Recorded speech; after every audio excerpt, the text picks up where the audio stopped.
Now to the latest information on the Cyclospora outbreak in the heartland. The Department of Health and Senior Services of Missouri held a webinar that just wrapped up about an hour ago. An epidemiologist addressed the number of cases in the Show Me State, the ongoing lettuce recall, and tracking the source of the outbreak.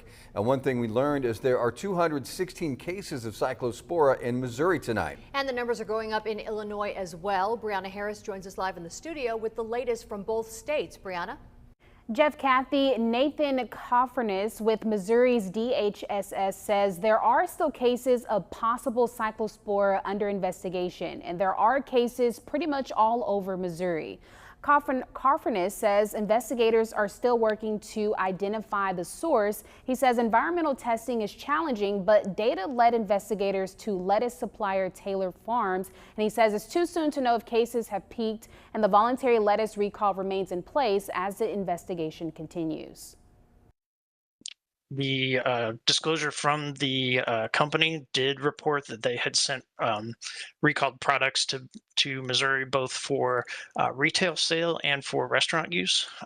And so one thing we do want to make sure is that the public's aware of that recall and that they are throwing out and not using any of those products if they've already purchased them. As far as Illinois is concerned, Shauna Ryan with the Rural Health Inc. was here earlier. She says one concern they have is hand sanitizer and chlorine is not effective against cyclospora. Cyclospora is a very hardy bacteria. It does not respond to regular hand sanitizers or bleach sanitizers, such as sprays that we might use or disinfectants.